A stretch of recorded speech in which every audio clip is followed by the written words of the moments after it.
Welcome back to Karnataka news express. ಇನ್ನು ಸಾಕಷ್ಟು ಸುದ್ದಿಗಳಿವೆ, ಅವೆಲ್ಲವನ್ನ quick ಆಗಿ ನೋಡೋಣ ಬನ್ನಿ. ಸೇವೆ ಖಾಯಂಗಾಗಿ ಆಗ್ರಹಿಸಿ ಅತಿಥಿ ಉಪನ್ಯಾಸಕರು ಬೆಳಗಾವಿ ಚಲೋ ನಡೆಸಲು ಮುಂದಾಗಿದ್ದಾರೆ. ಬಾಗಲಕೋಟೆ ಜಿಲ್ಲಾ ಅತಿಥಿ ಉಪನ್ಯಾಸಕರ ಸಂಘಟನೆಯಿಂದ ನವನಗರದಲ್ಲಿ ಸಭೆ ನಡೆಸಿ ನಾಳೆ ಬೆಳಗಾವಿ ಚಲೋ ನಡೆಸಲು ಮುಂದಾಗಿದ್ದಾರೆ. ಕಳೆದ 8ರಿಂದ 10 ವರ್ಷಗಳಿಂದ ಅತಿಥಿ ಉಪನ್ಯಾಸಕರಾಗಿ ಕಾರ್ಯನಿರ್ವಹಿಸ್ತಾ ಇರೋ ಶಿಕ್ಷಕರು ನಾಳೆ ಬೆಳಗಾವಿ ಸುವರ್ಣಸೌಧದ ಮುಂದೆ ಪ್ರತಿಭಟನೆ ಮಾಡಲು ಮುಂದಾಗಿದ್ದಾರೆ. ಸೇವಾ ಭದ್ರತೆ ಹಾಗೂ ಉಪನ್ಯಾಸಕರ ಖಾಯಮಾತಿಗಾಗಿ ಆಗ್ರಹಿಸಿ ಕರ್ತವ್ಯ ಬಹಿಷ್ಕರಿಸಿ ನಾಳೆ ಸುವರ್ಣಸೌಧದ ಮುಂದೆ ಪ್ರತಿಭಟನೆ ನಡೆಸಲಿದ್ದಾರೆ. ಟಿಟಿಡಿಯಿಂದ ತಿಮ್ಮಪ್ಪನ ಪ್ರಸಾದ ಲಡ್ಡುಗೆ ಹಾಕಲು ಕೆಎಂಎಫ್ನಿಂದ ತುಪ್ಪ ಖರೀದಿಗೆ ಬ್ರೇಕ್ ಹಾಕಲಾಗಿದೆ. ಕಳೆದ ಬಾರಿ ಬಿಡ್ನಲ್ಲಿ ಭಾಗಿಯಾಗಿದ್ದ ಕೆಎಂಎಫ್ ಟಿಟಿಡಿ ಕಡಿಮೆ ದರ ಕೇಳಿದ್ದಕ್ಕೆ ತುಪ್ಪ ನೀಡೋದನ್ನು ನಿರಾಕರಿಸಿತ್ತು. ಈ ಬಾರಿಯೂ ಬಿಡ್ನಲ್ಲಿ ಭಾಗಿಯಾಗಿದ್ದ ಕೆಎಂಎಫ್ ಕಳೆದ ಬಾರಿಗಿಂತ ಕಡಿಮೆ ಬಿಡ್ ಮಾಡಿದ್ರು ಟೆಂಡರ್ ಖರೀದಿ ಸಾಧ್ಯ ಆಗಿಲ್ಲ.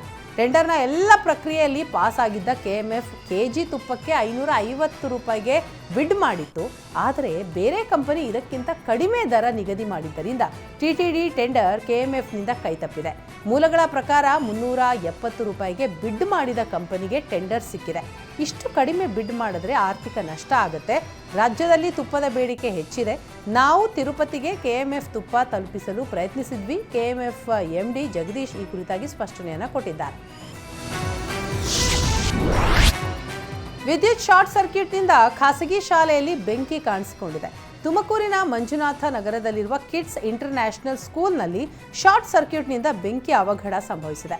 ಶಾಲೆಯ ಕಟ್ಟಡದ ರೆಕಾರ್ಡ್ ರೂಮ್ನಲ್ಲಿ ಕಾಣಿಸಿಕೊಂಡ ಬೆಂಕಿ ಶಾಲೆಯ ಕೆಲ ದಾಖಲೆಗಳು, ಫರ್ನಿಚರ್, ಟೇಬಲ್, ಹಲವು ದಾಖಲೆಗಳನ್ನು ಆಹುತಿ ಪಡೆದಿದೆ. ಶಾಲೆಯಲ್ಲಿ ಯಾರೂ ಇಲ್ಲದ ಕಾರಣ ಯಾವುದೇ ಪ್ರಾಣಾಪಾಯ ಸಂಭವಿಸಿಲ್ಲ.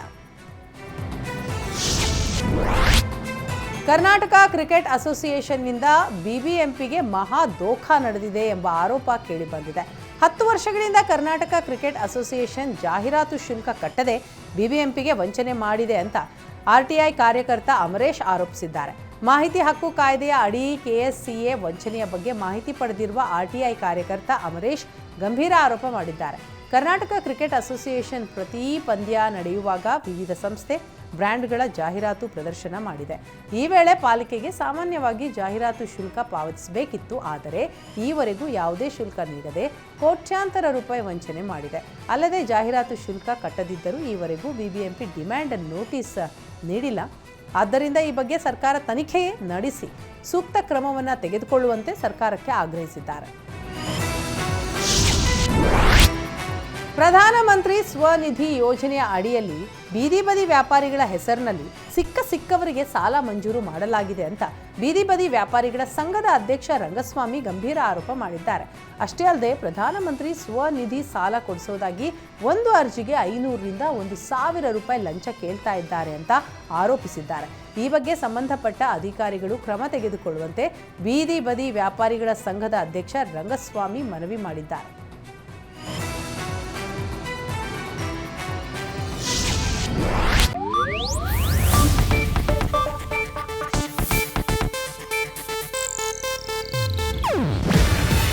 ಇದು ಏಷ್ಯಾನೆಟ್ ನ್ಯೂಸ್ ನೆಟ್ವರ್ಕ್ ಪ್ರಸ್ತುತಿ.